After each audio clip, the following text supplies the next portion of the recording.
नमस्कार मित्रों, स्वागत है आपका इस यूट्यूब चैनल पे। जैसा कि आप जानते हैं, इस समय उत्तर प्रदेश के बेसिक शिक्षा परिषद में बवाल मचा हुआ है। सभी शिक्षक आंदोलन कर रहे हैं अपनी बात को लेकर, चाहे डीएम कार्यालय हो और चाहे बीएसए ऑफिस हो, वहाँ पर प्रदर्शन भी हो रहा है।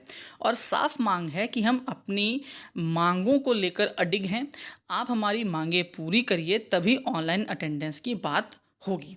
उसी को लेकर बीजेपी सरकार फिर से घेरे में है। उन्हीं के एमएलसी देवेंद्र प्रताप सिंह द्वारा स्टेटमेंट भी दिया गया है, जो चैनल पे पड़ा हुआ है, एबीपी न्यूज़ पे दिया था, वो आप देख सकते हैं। और उनके द्वारा ये लिखित एक पत्र भी है, इसको फटाफट जरा देख लेते हैं। लिखा हुआ है, माननीय मुख्यमंत्री जी, आपके सुशासन और कानून व्यवस्था की सर्वत्र सराहना होती है। राज्य और राष्ट्र की सीमा के बाहर भी आपके सुशासन मॉडल की चर्चा होती है। अचानक ऐसा क्या हुआ कि प्रदेश की जनता आपसे नाराज़ हो गई? कई कारणों के एक साथ मिल जाने से 2024 का अनपेक्षित परिणाम भी मिला। सरकार की छवि शिक्षक और कर्मचारी विरोधी की बन गई है। इसके लिए जिम्मेदार नौकरशाह हैं। उनके द्वारा लिए गए फैसलों से जनाक्रोश बढ़ रहा है। नौकरशाहों द्वारा लिए गए निर्णय सरकार के लिए अभिशाप बन गए हैं। भारत की गुरु परंपरा पुरातन काल से सर्वश्रेष्ठ रही है। गुरु गोविंद दो खड़े काके लागू पाओ, इसमें गुरु की ही श्रेष्ठ माना गया है।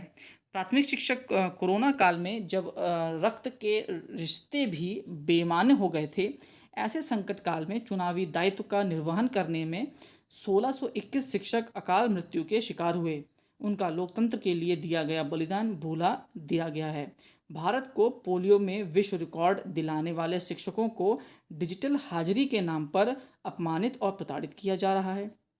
शिक्षकों से शिक्षण कार्य के अतिरिक्त 30 कार्य ऑफलाइन लिए जाते हैं, परंतु हाजिरी ऑनलाइन क्यों? क्या शिक्षकों को गैर शैक्षणिक कार्यों के लिए कोई अतिरिक्त सुविधा दी जाती है? क्या शिक्षक इंसान ना होकर मशीन बन गए हैं? विचारणीय प्रश्न है यह है कि डिजिटल हाजिरी अन्य विभागों में क्यों नहीं है? महानिदेशक शिक्षा कार्यालय में पिछले दिनों 85 कर्मचारी अनुपस्थित पाए गए थे। क्या उन्होंने अपने कार्यालय में डिजिटल हाजिरी लागू किया? क्या आपको पता है कि पुराना स्मार्टफोन बाजार में 7,500 में मिलता है? उसे अधिक मूल्य पर क्रय करने वाले अधिकारियों ने राजकोष की कितनी लूट की है? नौकरशाहों की साजिश से बचना होगा। बढ़ते हुए जनाक्रोश को रोकने के लिए डिजिटल हाजिरी के निर्णय को वापस लेना होगा। पुरानी पेंशन देना होगा। सुप्रीम कोर्ट ने अपने अंतरिम आदेश में कहा है कि तदर्थ शिक्षकों की लंबी सेवा को देखते हुए हम इन्हें बाहर करने की मंशा नहीं रखते। सुप्रीम कोर्ट की इस भावना का आदर करते हुए रिक्त पदों पर अम्लित करना होगा। अब देखिए, इसमें कई मुद्दे उन्होंने उठाए। मुद्दा संगीन है। देखिए, अगर हम बात करते हैं प्राथमिक शिक्षक की, प्राइमरी टीचर की, तो आप सभी जानते हैं कि इस वक्त प्राइमरी के टीचर की जो एक छवि है वो बहुत खराब है। हर आदमी उसको शक की नज़र से ही देखता है, जबकि ज़मीन पर ऐसा नहीं है। देखिए, हर विभाग में 2, 4, 10% ऐसे लोग होते हैं जो ज़रूर उस विभाग को भी गंदा करते हैं। और एक मछली गंदी होती है तो वो पूरे तालाब को भी गंदा करती है। हम उनकी बात नहीं करते। हर विभाग में ऐसे हैं, ऐसे ही शिक्षा विभाग में भी है और ऐसे प्राथमिक शिक्षक भी हैं जो वाकई में गलत हैं। लेकिन उनके चलते बाकी 80-90% शिक्षकों को गलत नहीं कहा जा सकता। और अगर हम बात करें कार्य की, तो आप सब जानते हैं कि प्राइमरी के जो टीचर्स हैं वो शैक्षणिक कार्य के अलावा गैर शैक्षणिक करीब 30 कार्य करते हैं, जिसको लेकर ना तो कोई अलग से छुट्टी मिलती है, ना कोई अलग से वेतन। और रही बात वेतन और छुट्टी की, तो देखिए, एक शिक्षक का कार्य शिक्षण करना है। अगर वो 6 घंटे, 5 घंटे, 8 घंटे अपने शिक्षण कार्य के अलावा किसी और कार्य में दिमाग लगा रहा है, तो आप सिर्फ इतना ही सोचिए कि अगले दिन वो अपने शिक्षण कार्य को कैसे पूरा करेगा, जब उसका दिमाग ही फ्री नहीं है, जब उसका दिमाग किसी और कार्य को करने में ही लगा है, क्योंकि और कार्य में भी डेडलाइन है, उसको इतने दिन में करके देना है। तो मान के चलिए जो उसका दिमाग है वो उस कार्य पर करने पर ज़्यादा फोकस्ड है, ना कि शैक्षणिक कार्यों पर। तो सोचिए शिक्षा कहाँ जा रही है। लेकिन इन कार्यों को भी प्राथमिक शिक्षक करते हैं, चाहे पोलियो ड्रॉप जैसी समस्या रही हो, चाहे कोरोना काल रहा हो, और चाहे कोरोना के बाद गल्ला बंटने जैसी चीज़ें हों। सब में शिक्षक ही खड़े आपको मिलेंगे। लेकिन तब भी शिक्षकों द्वारा इसका विरोध नहीं किया जाता, क्योंकि हम सरकारी कर्मचारी हैं। सरकार के द्वारा जो भी कार्य दिए जाते हैं, शिक्षक खासकर उसको तन मन धन से कंप्लीट करते हैं। जब बात आती है ऑनलाइन हाज़िरी की, तो देखिए साफ बात एक क्लियर है कि ऑनलाइन हाज़िरी से किसी को किसी को समस्या नहीं है, और अगर किसी को समस्या है तो वो इंसान समस्यात्मक है। ऑनलाइन हाज़िरी आप लगाइए, लेकिन ऑनलाइन हाज़िरी लगाने के साथ-साथ सुविधाएँ भी देनी चाहिए। बाकी कर्मचारियों की तरह बाकी विभागों में जहाँ ऑनलाइन अटेंडेंस लगती भी है, हालाँकि कहीं नहीं लग रही, लेकिन जहाँ भी लग रही है, वहाँ पर उनको सुविधाएँ दी जाती हैं। उनके पास हाफ डे की सुविधा है, उनके पास ईएल की सुविधा है, उनके पास कैशलेस चिकित्सा की सुविधाएँ हैं। ऐसी कई कई अन्य सुविधाएँ जो उनको मिलती हैं, तो उनको ऑनलाइन अटेंडेंस लगाने में दिक्कत नहीं है।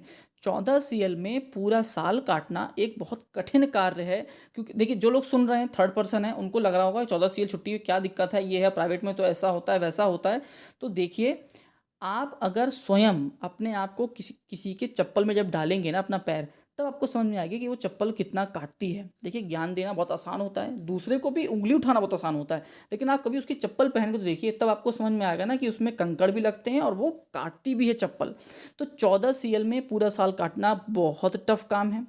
ऊपर से स्कूल के बाद, स्कूल के बीच में या शुरू में ही कभी न कभी कोई न कोई कार्य फँसता है। भाई आप फैमिली वाले हैं, कभी आपका बच्चा बीमार है, कभी आपकी बीवी बीमार है, कभी आपकी माँ बीमार है, कभी आपके ससुर बीमार है, कभी आपकी सास बीमार है। कहीं न कहीं कोई न कोई समस्या सबके साथ देखिए लगी रहती है, ये जीवन है। कभी आप ही बीमार हैं, लेकिन 14 छुट्टी होने की वजह से ये होता है, आप मानेंगे नहीं, कि बुखार है हल्का, छुट्टी लेना चाहिए, उसके बावजूद शिक्षक विद्यालय जाता है कि कम से कम मेरी सीएल बचे, वरना मुझे 14 सीएल में पूरा साल काटना है। इस बात को कोई नहीं मानेगा, लेकिन ये ज़मीन की सच्चाई है। अब आप कहते हैं कि ऑनलाइन अटेंडेंस लगाइए। अब मान लीजिए कोई एक आध दिन नहीं पहुंच पा रहा है, उसकी सीएल लग जाती है, तो अगर 2 या 4 सीएल तो केवल इसी में चली गईं, तो वो बाकी के 10-11 महीने 10 सीएल में कैसे काटेगा? क्या वो अपनी रिश्तेदारी नहीं निभाएगा? क्या वो अपनी बीमारी नहीं देखेगा? क्या वो अपना घर परिवार नहीं देखेगा? तो कम से कम आप ईएल दीजिए कि ज़रूरत पड़ने पे आप ईएल ले सकें। हाफ डे दीजिए कि कम से कम अगर छुट्टी सुबह के बाद दिन में कोई कार्य है, तो भैया आप स्कूल जाइए, हाफ डे लगाइए और निकल जाइए।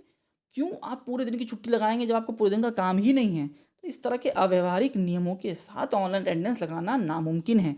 तो माँग इतनी है कि ऑनलाइन अटेंडेंस लगाइए, लेकिन सुविधा देने के बाद लगाइए। वरना आप देखिए, देवेंद्र प्रताप सिंह जो सदस्य हैं एमएलसी के विधान परिषद के गोरखपुर फैज़ाबाद स्नातक निर्वाचन क्षेत्र से, उन्होंने साफ कहा है कि जो ये नौकरशाह हैं, मतलब जो अधिकारी हैं, वो ऐसे आदेश निकाल रहे हैं जो बिल्कुल भी प्रैक्टिकल नहीं है, जिसकी वजह से सरकार की छवि खराब हो रही है। देखिए, अधिकारी की तो नौकरी लगी है, वो तो पूरा अपना कार्यकाल खत्म करके ही जाएगा, लेकिन सरकार अगर आपको चलानी है, तो आपको लोगों के मन मंत्र को समझना पड़ेगा, अपने कर्मचारियों के मन मंत्र को समझना पड़ेगा, उनके हिसाब से कार्य करने पड़ेंगे, नहीं तो सरकार बदल जाएगी। ये साफ साफ कहना है देवेंद्र प्रताप सिंह, सदस्य हैं, एमएलसी हैं बीजेपी के। लास्ट तक आपने वीडियो देखी, उसके लिए बहुत बहुत धन्यवाद। अगर आप कुछ कमेंट करना चाहें तो ज़रूर करिएगा।